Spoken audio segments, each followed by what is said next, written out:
Good evening and welcome to another episode of the Stadium Ranters. This is season 1, episode 4. I'm your host, Wayne Gregoire. I am a featured writer and editor over at Stadium Rant. Before we get into how this game is played, we're going to go around the horn here and meet all of our contestants, and we'll start with Will. Why don't you tell us a little bit about yourself? I'm Will. I go by King Will. I'm on a part of the Ringside Rant every Thursday night here on Stadium Rant. Also, this Saturday they're gonna be live streaming Saturday Night Main Event. I unfortunately can't join, but you also have that to look forward to. All right, perfect. And Nick? Hello, everybody. I've been on the previous episode, so I'll keep this short and sweet. I'm Nick. I'm a writer on Stadium Rant. I'm also part of Ringside Rant. We'll be live in around an hour and 30 minutes. We'll talk some pro wrestling news. But yeah, I'm happy to be a part of this again thing, and I'm excited to debate you guys. And Bryce? Hey everybody, Bryce from the I Need It Sports Podcast, or at INISPOD. First time on, so thank you, Wayne, for having me on the show. Got to catch a few of them here and there since I've kind of been in communication with you through, some of the Twitter group chats we're in together. But yeah, happy to be here. Happy to talk some sports. You can catch my podcast every Tuesday night streaming live on Twitter and our YouTube with the @ below my name. And we stream every Tuesday night at 8 p.m. Central, 9 Eastern. So. Fantastic. Well, now that we know everybody, let's go over the rules a little bit. I'm going to introduce a topic. We have 5 topics tonight. Once I introduce the topic, we will go around, starting with that order that we went in. We'll go Will, Nick, Bryce. Then round 2, we'll go Nick, Bryce, Will. We'll just kind of keep rotating. And everyone will get 60 seconds at first to give their thoughts. And then afterwards, we'll have a second round that kind of follows it where you get 30 seconds. There may be a follow-up question in part of that 30 seconds, and we will have a timer on the screen, and we will hear this noise when we have reached time. That means wrap up the thought. So with that said, let's dive into the first topic of the evening. The Ohio State Buckeyes defeated Notre Dame on Monday, 34-23, to win the first national championship ever in the 12-team playoff era. They were the 8 seed. Notre Dame was the 7 seed. The top 4 seeds all lost in the first game that they played after their first round bye. And the first thing I want to talk about with you guys is kind of getting an idea on how you feel about the 12-team playoff. I know there is some talk about, revamping a little bit or revamping the seeding a little bit. So starting with Will, you have 60 seconds. What are your thoughts on the 12-team playoff?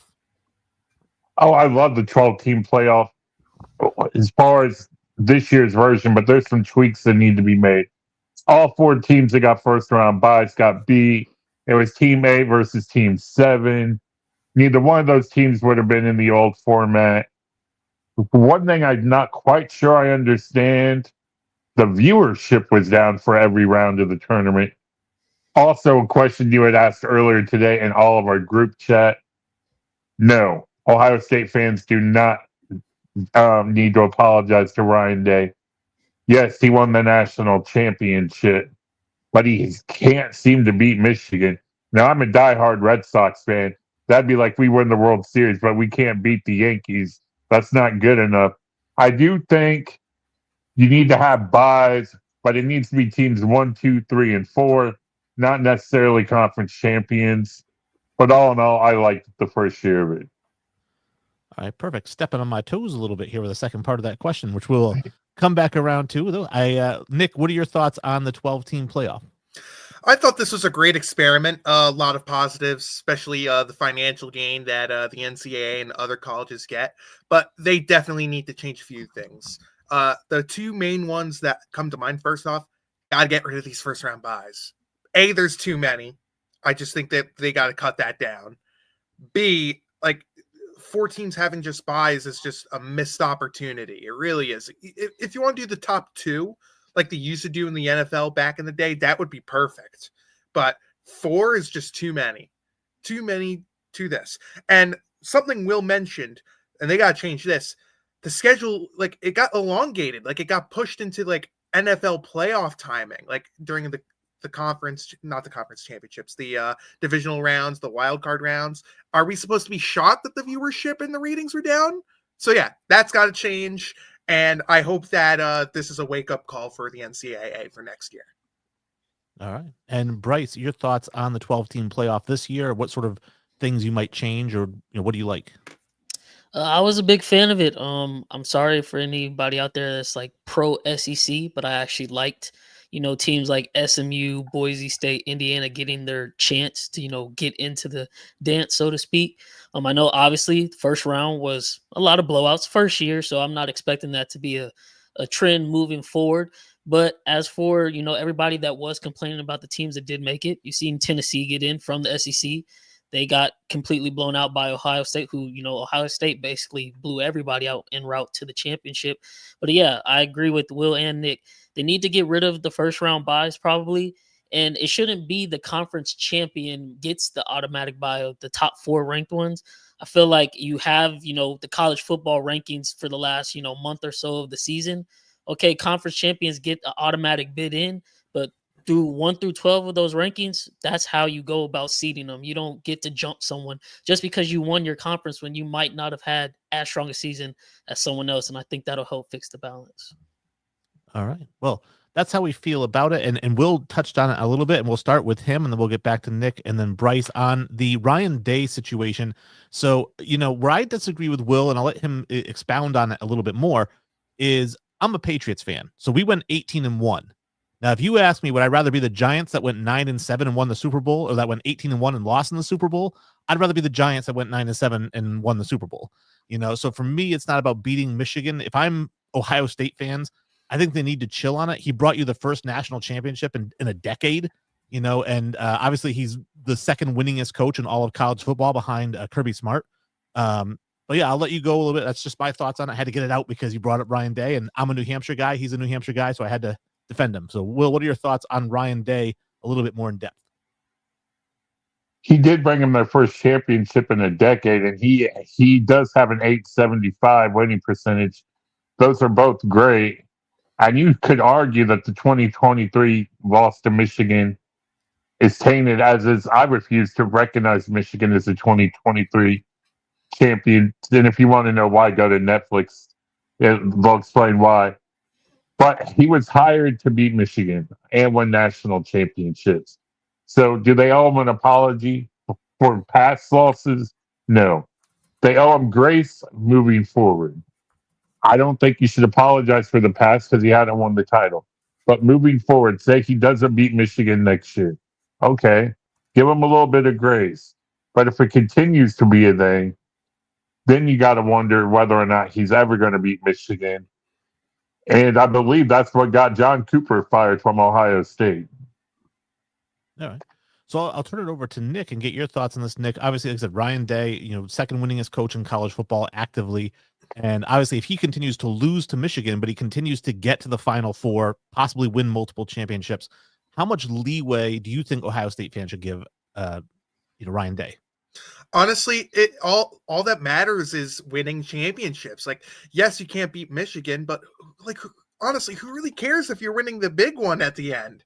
Like, it doesn't matter. It's just a blip on the screen, And the thing that this debate always reminds me about Andy Reid in the NFL, because every year he would go full Reid and they would choke a game and they would keep losing and losing. He would never get to that Super Bowl. You want to know what changed that? Winning a Super Bowl. What happened with Ryan Day? What changed all these arguments of, should we keep him or not? Winning the championship at the end. So those saying, he should be look, well, I love you, dude. You're a great man, but saying that he was hired to beat Michigan, come on, man. That's not a reason you hire someone to go in. You hire someone to win a championship.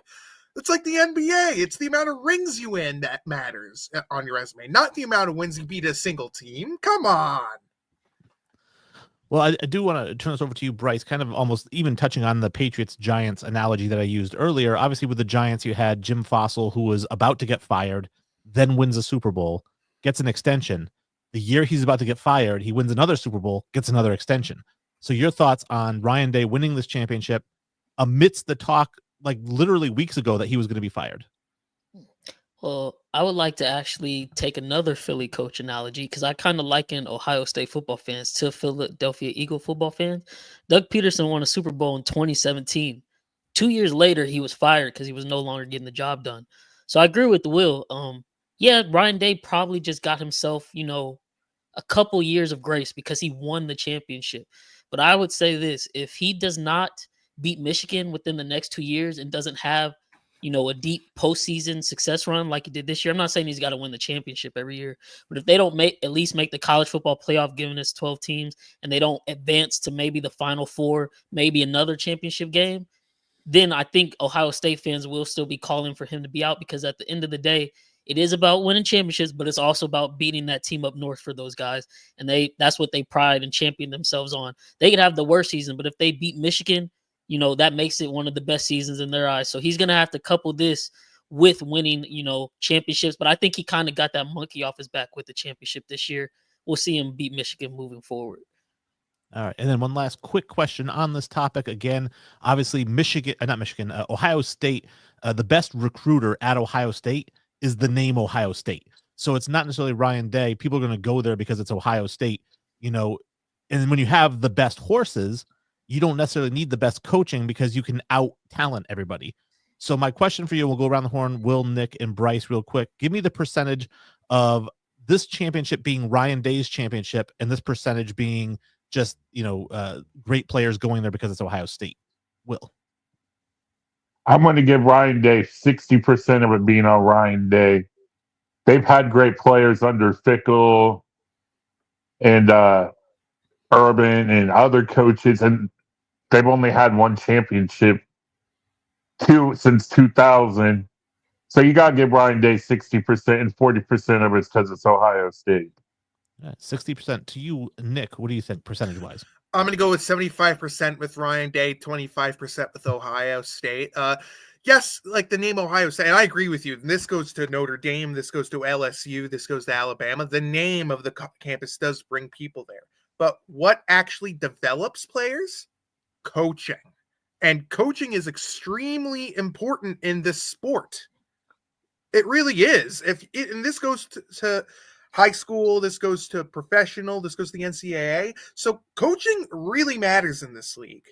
It really does. And Bryce, your thought percentage-wise, Ryan Day versus the university. I would give him 60%. I give the players 30. I'm going to give an extra 10% to the new NIL stuff. Like you said, Ohio State, the name, the brand, they have an abundance of NIL money. They were, essentially able to pay to play, get some of these top guys, top talent in the country, like Jeremiah Smith. People say, like, if he was eligible to come out to the draft after his freshman year, he would probably be the top pick, even though he's only 18 years old. But Ohio State was able to go out, get the best talent with the money, but then Ryan Day was able to coach him up. He's had plenty of talent, in years past, wasn't able to get the job done, but he was able to get the job done this year, and I think he deserves credit for that. All right. Well, from college football to pro football, we have to talk about how Sunday the Buffalo Bills beat the Baltimore Ravens 27-25 in the AFC divisional round, despite Lamar Jackson outplaying Josh Allen. Saquon Barkley and the Eagles, they won. He had 205 yards rushing and a win over the Rams. I know the playoffs aren't taken into account when we start talking about the MVP award, and it's a regular season award, but obviously it doesn't get awarded until the week before the Super Bowl, I believe. So we still have these memories fresh, and I wanted to get your guys' thoughts. We'll start with Nick, then we'll go to Bryce and Will. Nick, give me your MVP, and do you think the candidates go beyond the three guys I just mentioned? First off, Josh Allen played better against Lamar Jackson in that game. Lamar was terrible in the first half of that entire playoff game. I just want to throw that out there. I disagree with you on that. But for me, the MVP, I have to go with Saquon. I mean, say what you want about how Josh Allen and Lamar Jackson, hell, Joe Burrow, who is so underrated and got wasted due to that awful defense, and Zach Taylor being a terrible coach. But Saquon had an unbelievable season. He was running all over the place. He could have had the record if he wasn't a good teammate, because many people forget, like, when the Eagles were up on top, Sirianni wanted him to play extra snaps just to get, career highs, this and that.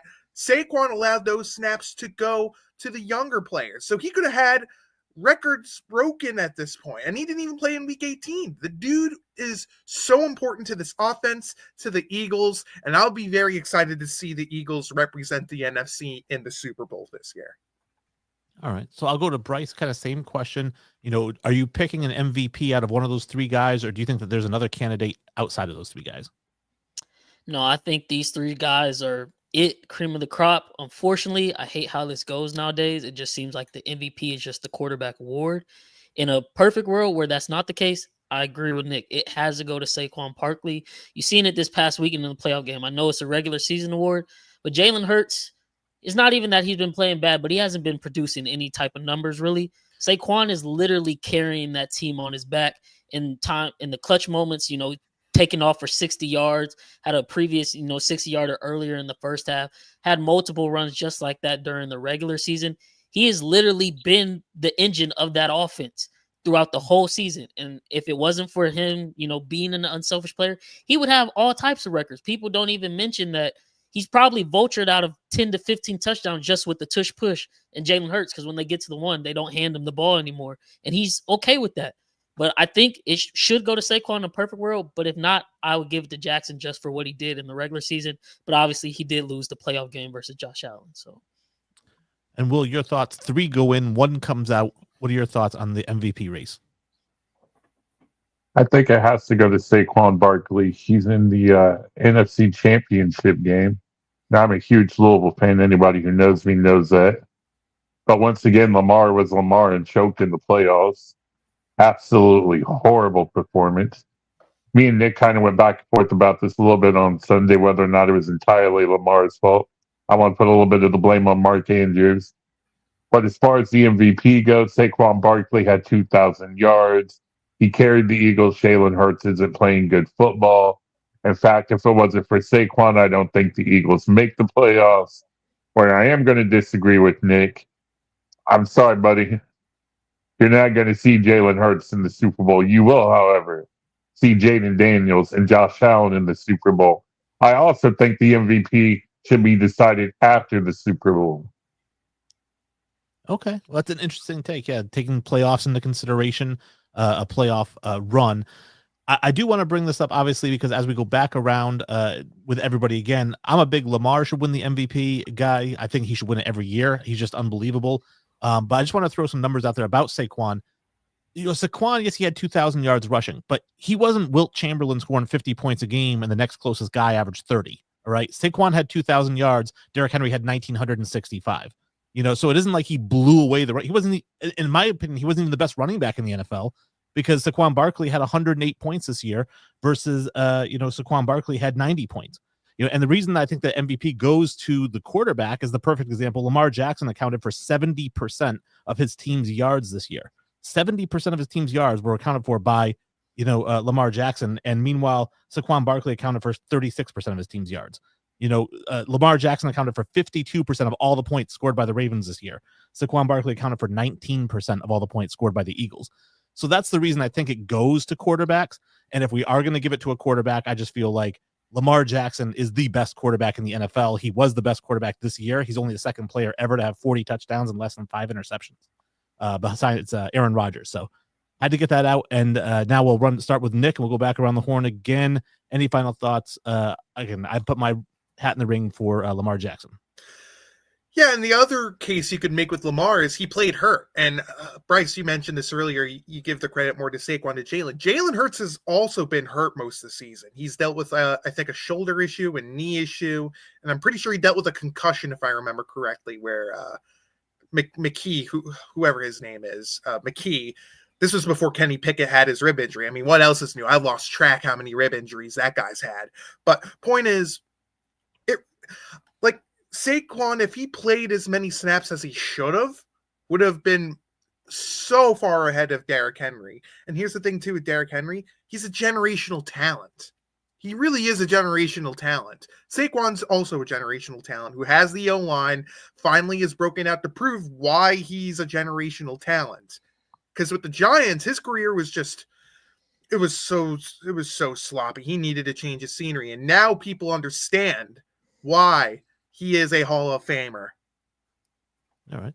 And Bryce, kind of going to you again, reiterating, obviously, I say, I understand why it's a quarterback award because of how much effect they have. And then if it was a running back award, like I said, just the fact that Derrick Henry really wasn't that far behind Saquon in terms of numbers. Your thoughts on those two things? Yeah, like I said, I understand why it's a quarterback award as well. That's why I'm giving it to Lamar. I would actually like to argue against, Bills Mafia because their whole thing is like, well, last year Lamar got it and Josh Allen put up the stats. It's like Josh Allen finished 5th place in MVP voting, and the one first place vote he got was from a Bills writer. So it wasn't like Lamar stole the MVP from him last year. But given the context of last year, Lamar was excellent when it came to playing the great teams. This year, Lamar's been excellent versus everybody. And like you said, he didn't turn over the ball. He had less than 5 interceptions with 40 touchdowns. Last year, Allen put up 40 total touchdowns, but he also had 18 picks and 4 more fumbles, I believe. So that's where, this year, you have to take the context of the season itself, not past, but the context of this season. I'm with you. I think Lamar won it, by his play. Obviously, it hasn't translated to playoffs yet. But as far as Saquon goes, I had to agree with Nick. Given the opportunities he missed out on, he would have put up some truly legendary numbers if he was just a selfish guy, but he's not. So, credit to him for that. And Will, final thoughts on quarterbacks versus running backs. I understand why it's the quarterback award, although it's not named the most valuable quarterback. It's named the most valuable player. Lamar did have some incredible stats this year. I guess maybe I'm not a Bills fan, so I do think they'll go to the Super Bowl if they get a fairly officiated game. But Lamar won it last year.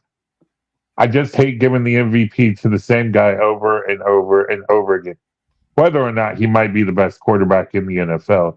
Although if he is the best quarterback in the NFL, how come I've never seen him on Super Sunday or even really close to playing on Super Sunday? But I will say you made a convincing point. Can I split my vote between Saquon and Lamar? Oh, sure. Well, I mean, why not? I mean, we make the rules here. yeah, we make the rules. I mean, I'm fine with it. You can split it in half. I mean, I guess what would be the issue with giving it to him again if he truly was the best player? Because I feel like every sport does that where it's like, oh no, this guy has to win it, because he deserves it at least to get one. But like you look at hockey, Wayne Gretzky won 9 MVPs within like his first 9 seasons, like because he was just the best guy there. So it's like give him the MVP. I don't know why some of the other major sports don't just lean into that. I don't know what the voter fatigue necessarily is. yeah, yep, I agree. And one last thing, then we'll move on. Will, the reason why you don't see Lamar on Super Bowl Sunday, and I've called this out since week 1, and Wayne knows this, it's coaching. Like, the coaching is the problem there. And the fact this happens, like, John Harbaugh is legit Mike Tomlin 2.0.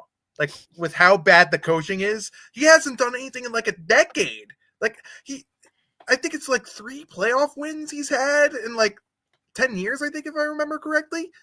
Like, that's the reason why Lamar isn't in there. It's because of coaching. And if it wasn't the Ravens, he would have been, and John Harbaugh, he would have been gone a while ago. That's just my view on it. All right.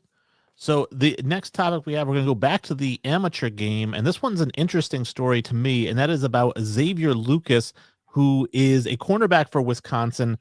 He signed a 2-year NIL deal with Wisconsin, and then he asked to be put in the transfer portal because his dad got sick. He's from Florida.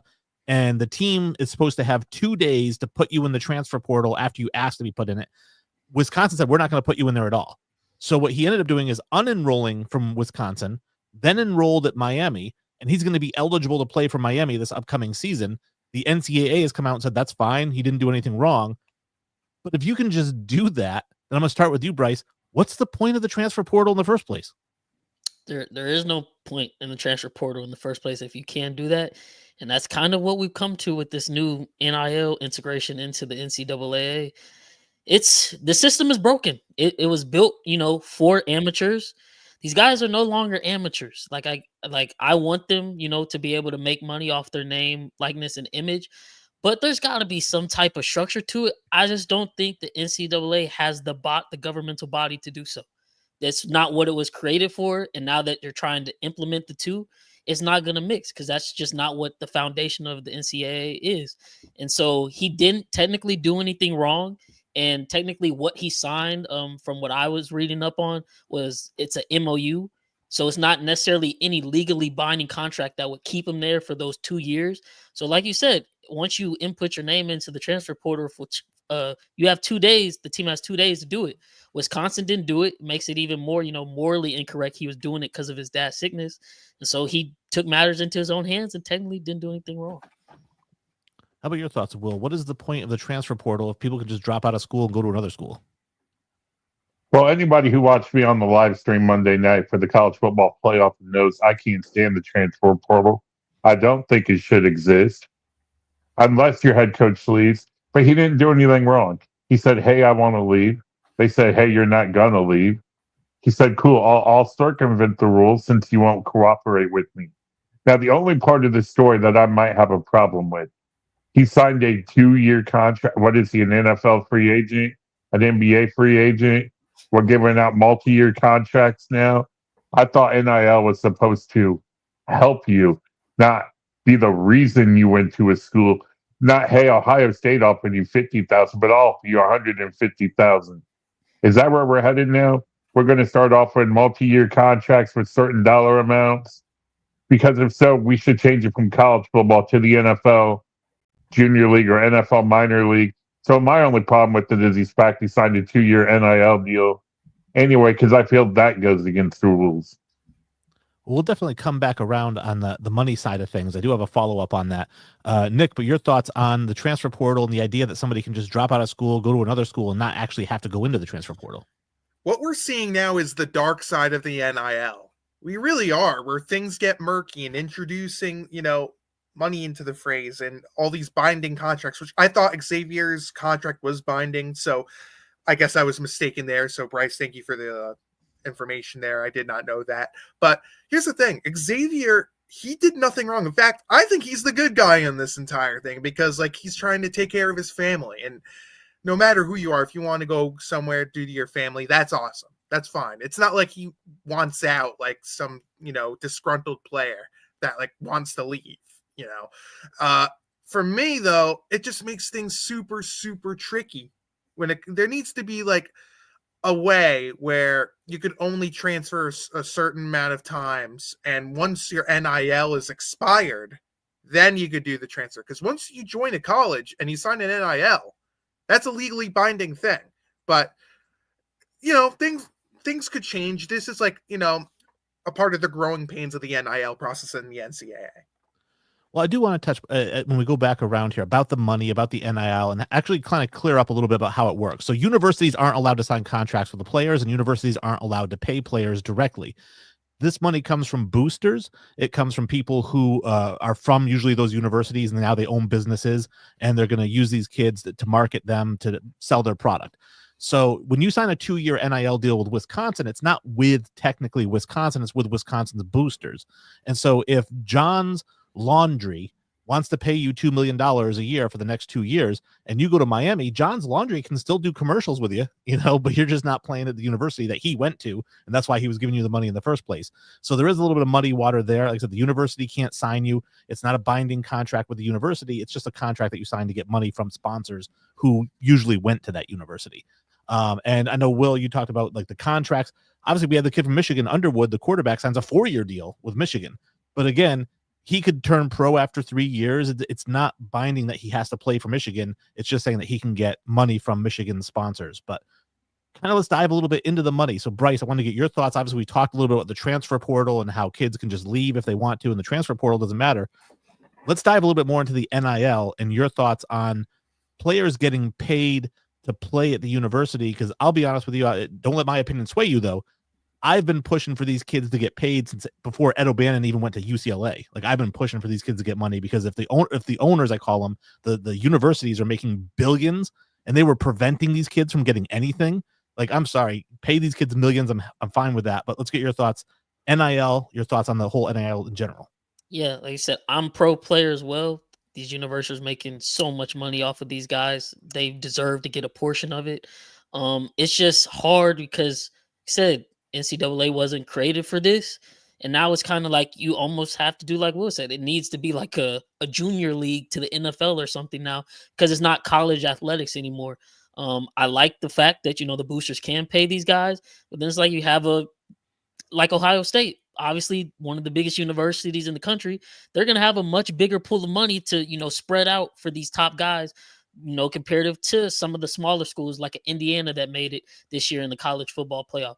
So there has to be some type of structure, some type of, I guess, salary cap or max that you can extend out to these players.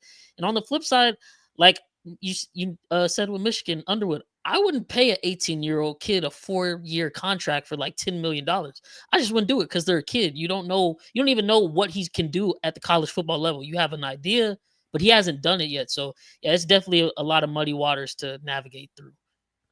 And coming back to you, Will, I know we talked a little bit about the money, and I'm thinking until they implement a salary cap, right? I mean, you talk about the richest alumni in all of college football. Why isn't Harvard, Yale, Brown, the Ivy League has the richest alumni of all the schools? You know, if there is no salary cap, why doesn't Harvard have the best basketball or football team? Let me come at this from a different point of view. I donate to the 502 Circle. And for those of you who don't know, that is the NIL collective at the University of Louisville. So it's not technically a contract, as in, hey, Nick, come work for me. I'm going to give you so much money for so many years. It's, can you let us help make your experience at Louisville a little bit better? And so I'm pro player. I understand they were making billions of dollars off of players way back before I was even born. But there needs to be some kind of rule separate from the NCAA, not Washington, D.C., a collection of coaches or former players that oversee all the rules and make it level for everybody. I have no problem with the NIL. I just think it needs to be year to year and a salary cap. And if that was the case, they wouldn't be calling Ohio State the $20 million team, which I heard several times on Monday night. They paid $20 million for the title. And Nick, your final thoughts on the NIL and players getting paid and big contracts and boosters, and 60 seconds to give your thoughts on all of it. Yeah, there's a lot I want to say. I do wonder, with this sort of situation happening with Xavier, my question would be could you see college players join the UFL? Because that could be an option for some of these guys. If like, oh, you're having me refuse to play to NCAA, could more prospects go to the UFL to play? I mean, I don't know if there's something legally binded to there, or if it has something to do with like donors or something. I have no idea, but could you see this happening? Because I think it's potentially in the mix. And this is why I kind of was mixed with the NIL to begin with, because this creates this murky little situation, and it's going to be super challenging for colleges, for teams, for prospects to go through it. But like I said, these are going to be the growing pains of the NIL before, it matures and becomes, a more well-organized thing. This is just the beginning. We'll see what the end is. To answer your question about the UFL, I don't think the UFL even plays into it. Just kind of like what we talked about the last episode about the WNBA, right? If you allowed women to go pro after their freshman year or whatever, do a one and done, just like the men, would Juju Watkins be the number one pick in the draft? No, she's not leaving USC. She's making $2.5 million a year to play there. She's going to go to the WNBA, make 50 grand. It's not going to happen. So these kids are going to do the same thing. If you have the UFL, they're not going to go to the UFL. I think the next step with the NIL is college athletes are going to unionize, and you're going to have a players union for college athletes that are going to determine what the universities are allowed to do. And if you have a team like Wisconsin pulling shenanigans like this, where they refuse to put the player's name in the transfer portal just because they don't like the fact that he asked to be put in the transfer portal, they're going to face sanctions and fines and all kinds of things from the players union. So I think that's the next step, is a union's going to be coming. That's probably going to be, that's what I also thought of in my mind. Like if there were be another union that was created. So that's something that I think could happen. But I was just bringing up the UFL because that could be an option where if like they don't get this settled, they could just flock over to the UFL. Since he can't have me play in college, he'll just go to the UFL and play. But okay, that makes sense. All right. Well, let's dive into another sport, one of my favorite sports, which is golf. And my favorite golfer of all time, which is Tiger Woods, started his TGL along with Rory McIlroy. It's an indoor golf league that I watched the first couple rounds of this on TV. They play with this giant screen. They have a shot clock. They have a certain amount of time to hit the ball. They have a big putting green with bunkers and all kinds of stuff. So it's a lot different than just going to your local indoor golf range where you're hitting into a mat and it's telling you what you did. Like, this is a really complicated, high-tech environment. And I'm going to be honest, I was really excited watching this. And I know that they made kind of a big deal that the viewership has dropped from 1 million down to 650,000 for the second week of the TGL. But, 600,000 is triple what the actual PGA Tour had for ratings this past week. You know what I mean? So more people are watching indoor golf than they are outdoor golf because of how cool this is and what a cool idea it is. Plus, the bigger names are actually going and doing this instead of playing these tournaments that don't matter. So I'll start with you, Will. We're back at the beginning. What are your thoughts on the Tiger Woods Indoor Golf League and, its potential for growth? Oh, I watched it the other night. I'm a huge fan of it. Let's also give Rory McIlroy credit. He's part of the ownership group of the Tiger Woods Indoor Golf League. I turned it on. I didn't know what to expect. This indoor golf, it's kind of real, kind of simulated, but it actually takes skill and talent, and it was pretty exciting, and I liked the way it was presented. And let's be honest, you have the two biggest golfers in the world that own this thing, and then Tiger Woods is automatically going to draw. I don't know if Nick or Bryce have seen any of it yet. I'm a big fan of it. In fact, I think it might be on later tonight, or maybe it's not again until next week. But all in all, I thought it was pretty cool. I think it's well done. It's kind of like you take PGA and you take Top Golf and you mix it together and you add in a little bit of video game. But it does take quite a bit of skill. And it also gives them something they can do in the cold months when it's snowy so we can have golf year-round now. Yeah, definitely. And Nick, what are your thoughts here on the TGL and the potential for it? Obviously, it's only the first year and we're only 3 weeks in, but obviously we're getting massive ratings. So what are your thoughts on the Tiger Woods Golf League? I think it's really awesome. I love niche sports sometimes. I always love to go on to ESPN The Ocho to watch, that sort of thing. But I think what's interesting about the Tiger Woods League, too, is this could potentially attract esport players, too, because it has, the big screen, and it's also weather controlled as well. So that means you could do this every single week if you wanted to. I don't know, every single week it will be a thing. There may be an off season, but the point is, this is a really, really intriguing league for and another thing I want to mention, Tiger Woods, I'm glad he's in a better place. He seems like he's more energized to do more and to invest his time into golf to preserve it, because what we've seen from PGA Tour hasn't been great these past few years. And like you mentioned with the viewership ratings, I'm glad you pointed it out. They're viewing more than the PGA Tour. Who knows? Maybe they'll keep raising and PGA Tour goes down. But I like it. I think it's awesome, and I'm definitely not going to stop watching. And Bryce, your thoughts on the TGL and the future that it has? I like it because contrary to you and Will, I'm not really an avid golf fan. I've only kind of tuned in to the Masters the last couple years as I started doing sports podcasting.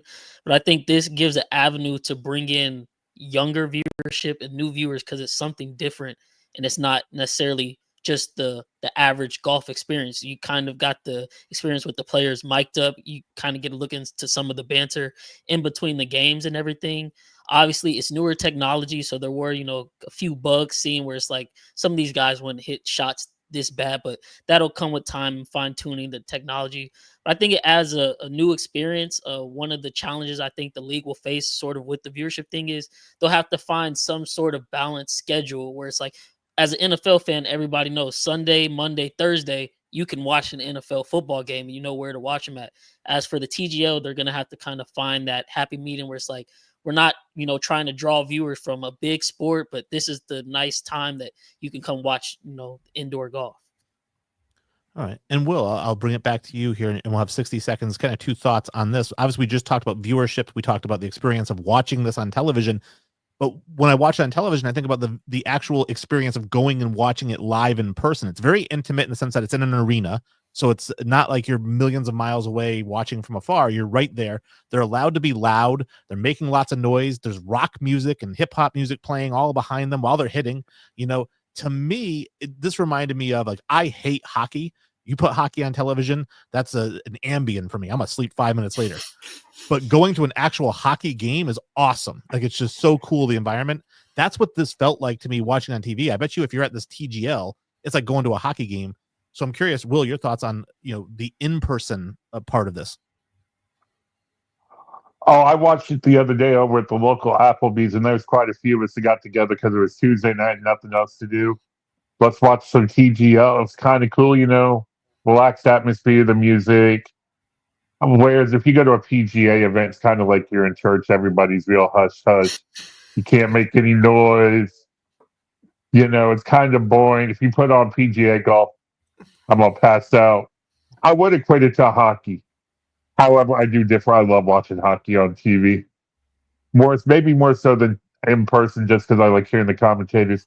But I think the environment's great. I think it's kind of a party atmosphere. It's more relaxed. Let's have fun, drink a beer, eat some wings, kind of thing. Than everybody stand here in your Sunday best and be real quiet while Tiger walks up and tees off. So I like that aspect of it a little bit more than the PGA Tour. All right. And Nick, your thoughts on the idea of going to one of these games in person, getting tickets to a TGL event, like what you imagine that environment being like? Oh, I've worked in multiple different arenas. I've seen how concerts look. I think this would be so much fun. It's a different experience, not a lot. Like, it's new. Like, you don't really see this that often unless you're, at home and you have like your own golf setup where you could hit golf onto a screen. But I'm not rich, so I don't have that, and I don't know what that looks like. But it's different. It's exciting. And here's the best part. Anybody could do it. Doesn't matter if you're an athlete. Doesn't matter if you're a celebrity. It doesn't matter what age you are. Like, anybody could perform in it. And they could expand upon this.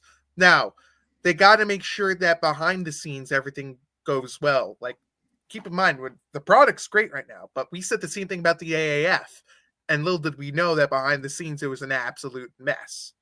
It really was. And while going there is fun and everything, I just hope they get everything behind the scenes done very well, which I think they are doing. And make sure the money is handled right. AAF didn't do a good job of that. And Bryce, your thoughts of the in-person event? You get 2 tickets to a TGL event. How you expect that kind of environment to feel like? I think it would be an electric environment. Like you said, normal golf, it's, you got to be hush hush, quiet. This one, you literally seen it with the players. They're allowed to talk. Everything's just much more vibrant. Obviously the first 2 weeks of the TGL, it wasn't really any competitive games. It was a lot of blowouts. So maybe within the coming weeks, we'll see some more competitive games. Maybe that'll even drive up some of the commotion going on within the arena. But I think it would be really cool. It's something completely different. Just being a sports fan, obviously, I think that will draw a lot of people in to just want to go see it, just to say they've done it and, see what the experience is. But yeah, I think the more they're able to keep building, have some of these more competitive games and, introduce the audience and the viewers to new golfers. Cause like me, a guy who doesn't necessarily watch golf, I can learn more about these newer guys is where it's like, everybody's just tuning in to watch a Tiger Woods. Well, having them mic'd up, you get that kind of interpersonal connection. It's like, okay, you get to see these guys in a totally different lens. And I think that'll be pretty big. All right. And our final topic today, now that we talked about a couple topics I am highly passionate about in the NIL and defending Lamar Jackson, which I will always do, and I think he should win every MVP from here until eternity. But here's a group of people that I'm going to attack, and that is the Baseball Writers of America. Ichiro Suzuki got inducted into the Hall of Fame. He got 393 out of 394 votes, 99.7. One person chose not to vote for Ichiro on the first ballot. He has a 311 career average. 10 times he had over 200 hits, 3,000 total hits, 2 batting titles, 10 All-Stars, 10 Gold Gloves, was the 2001 MVP when he was a rookie. Nick, my first part of this question here, what argument could somebody make about why Ichiro doesn't deserve a vote to get into the Hall of Fame? Well, you can't, because Ichiro, I don't care what anyone says, Ichiro is the best baseball player to never win a World Series of all time. That dude changed the MLB, and it also helped them reach out, and get, Japanese players to actually come to sport. Like it got them to expand internationally. He is so important of a player. Now, everyone's bashing the voters, which I agree, it should be 100%. But you never know how these votings go. Sometimes people could make errors. Sometimes people could, I accidentally meant to vote for Ichiro. I thought I did. Things happen. If that happens, it's fine. But people just attacking, like, who cares? Like, I get it's like 100%. He should get the 100%. He's still in the Hall of Fame. Like, I don't really think it's that big of a deal. I mean, I understand why people are upset it's not 100%, but like, he's still in. It doesn't matter if you get 99%. Like, it's still in. Like, it's just 1% off. Like, come on. Well, I am very happy for Ichiro, but Bryce, your thoughts on one guy saying, you know what, not this year, Ichiro, maybe next year. Yeah, I hate it. It's really just kind of like a group of old cranky guys that set a precedent back in 1936 and won't move off of it just because they had a backlog of Hall of Famers from that first initial vote. So it was like, well, we know Babe Ruth is getting in, so we can't make him unanimous. Let me give it to a guy that's maybe 11th or 12th who deserves a shot. It's like moving forward. Okay, yeah, that set the initial precedent because you had a backlog. Once you got past that backlog, you should have started putting some of these guys in unanimously because it's a no-brainer. Ichiro, most hits in MLB history, like Nick said, kind of transitioned, opened up the MLB to Japan to the MLB, kind of made it universal. There's no reason he shouldn't be 100% vote in. I know that it's probably we're never going to figure out who that one vote was. They get to remain anonymous for eternity, same way that happened with Derek Jeter. I think those guys should be outed because there's no way this should be a case. He should be in 100%. I mean, it's really no excuse for it, and I hate it has happened, but he did make the Hall of Fame. It just should have been 100% easy.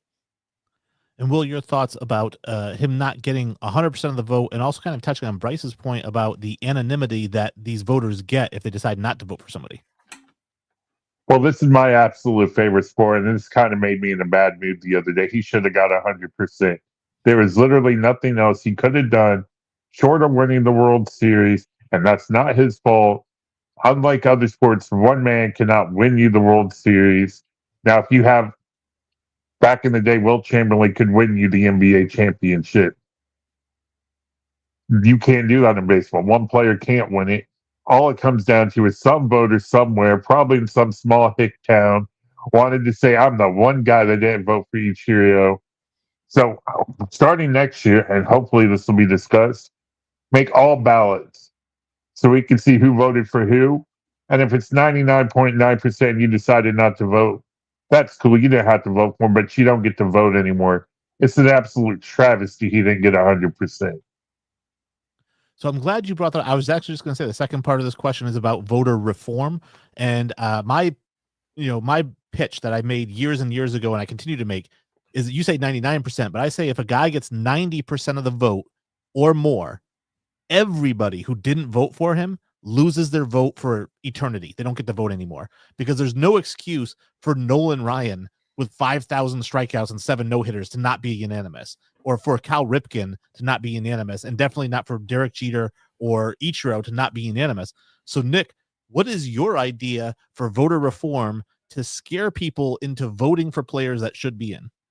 You stole the words out of my mouth, man. I mean, are you like hacking into my mind right now? Because I was gonna say that, like, if there's got to be percentage, whether it's like above 90 or I'll probably go 85%. Like I always give like 15% when it comes to this sort of voting. Like if you're above that, someone's above that and they miss the voters, definitely they got to get that vote taken out of them. Or they have to have a limited amount of choices or something. I don't know. But you etched it out perfectly with how the voting stuff needs to change, because Ichiro should have gotten 100%. Derek Jeter should have gotten, like, we cannot have Mariano Rivera be the only baseball Hall of Famer to get 100% of the voting. And it's probably going to have to change now, knowing what might have happened with Mariano Rivera. And I hope that's not true, but if you know what I mean. Point is, I agree with every single word that you said with how the voter reform should be changed. And it's bananas to me that Rivera is the only player to get 100%, considering he's the second most hated position of all the voters behind DH as a relief pitcher, and he managed to get 100%. I don't believe it. I this is coming from a Yankees fan. I can't believe he got 100% of the vote, and he's like on the second most heated position in baseball. It's crazy. So, Bryce, your thoughts? What is your idea for voting reform to try to get things on the right track? Yeah, we're gonna have to set some type of baseline. It could be 90%. I go a little higher, maybe like 95, 97ish. I know Ken Griffey Jr. was three votes away from being unanimous when he was voted in. I feel like maybe before we just jump to like these voters get suspended for the rest of the time, I'm not necessarily against that, but I would also say if they did vote, against it, we need to be able. They need a solid reasoning why, and then I think the rest of the board of voters should be able to vote on whether or not these guys keep their vote, because that's part of the problem with the being anonymous. It's like, okay, why didn't you vote Ichiro Suzuki? One vote. I just want to know, what was your reasoning why? Was it because you felt like, oh, there's another guy that probably won't get in, let me try to boost him up? Or was it you truly were just trying to be, kind of a piss off, and it's like, yeah, I just didn't want to vote him in because I got something against him. We need valid reasoning why, and these names need to be, out there for the public to see, and then have a vote from there to see whether or not they deserve their voting rights. And I know that my controversial take is that until Barry Bonds has a plaque, the entire Hall of Fame is a joke anyways, because he's the greatest player in the history of the sport. He also cheated. And they all cheat. They all cheated. And I don't care who you are. If you cheat, you don't go in. Well, then you got to pull Ortiz out. And I don't care. Okay, well, I'm just saying. But he's in. If Ortiz is in, then you got to let Bonds in. I disagree with that. I mean, I even said this when Ortiz got in. He shouldn't go in with his scandals. But again, Ortiz never tested positive as far as we know. And guess what? Neither did Barry Bonds. 0 positive tests in his major league career. So we're just talking about speculation about a guy who put on 45 pounds of muscle in a year. Okay, that happens, So I'm just saying, until he pees in a cup and is positive, he's clean. That's the thing is Nolan Ryan tested positive for steroids just as many times as Barry Bonds. 0. So I think that Barry Bonds should be in the Hall of Fame. Anyways. Again, another topic, maybe another day, but I'll let everyone go around the horn here. We'll start with Will. Where can people find you if they want to hear more from you? Well, first of all, I agree. Barry Bonds and Roger Clemens absolutely have to be into the Hall of Fame. Otherwise, it's take out everybody from that entire era. Jeter, all of them from that entire era. What? Bonds and Clemens are sure ballot Hall of Famers. There's no question about it. Bonds was a Hall of Famer before the steroids era. But you can find me every Thursday night live with the professor on Ringside Rant. Also, we're going to start doing some live streaming with College Sportscast. I'm not much into the writing, but occasionally I write an article here and there for Stadium Rant. All right. And Nick, where can people find more of you? Well, you can find me on Stadium Rant. I write a lot on there. I'm also going to be on in what's the time here? 30 minutes. Me and Will be on Ringside Rant. We'll talk pro wrestling news. We'll discuss Saturday Night Main Event, other different topics in the pro wrestling world. And you could follow me at this is where my @ for X is on Facebook, LinkedIn. That's where you can find me. Give me a follow. All right. Pro wrestling, the sport where nobody does steroids. And yeah. Your thought, where can more people find you, Bryce? Yes, you can find me at INISPOD, short for I Need a Sports Podcast. Podcast I do with 3 other friends. We started up about 3 years ago. We primarily do NFL, NBA, touch on a little bit of collegiate sports. We go live every Tuesday night at 8 Central, 9 Eastern. So you can definitely follow us there. Subscribe to the YouTube at the same @ just love talking ball, and sometimes we'll give our followers some of our best bets for the week headed into like the NFL slate of games. We'll also tweet them out there. So that's basically what we do. And just a little bit about me. I am a Chiefs fan, so I've heard some of the stuff y'all have said throughout this podcast, but I just want to say this Sunday night when the Chiefs advance to their 3rd straight Super Bowl, it'll be cemented that Patrick Mahomes is the best quarterback in the league, and that throne will not be touched anytime soon by Lamar, Josh, Joe Burrow. I don't care who you throw up there, but he's the guy, and he'll prove that once again. I like it. And my controversial thing that I say to my friends around here that gets them wanting to fight me, especially after a few drinks, is obviously I'm a Patriots fan. I live in Patriots world, and I say that Tom Brady is the greatest quarterback of all time, but Patrick Mahomes is the best quarterback I've ever seen. I don't think that even at his worst, Patrick Mahomes is better than Tom Brady's best. And I just think he just needs time to hit all those accolades. That's the only reason Brady's the greatest of all time. He's got the accolades, but I've never seen anyone play the position as well as Patrick Mahomes has. So that's my take right here that gets New England fans all fired up. I'm Wayne Gregoire. I write for Stadium Rant. Check out my articles and every article on Stadium Rant, and check out the Stadium Ranters every other Thursday at 7 p.m. Eastern time. Thank you guys for tuning in, and thank you to all my guests for joining me today.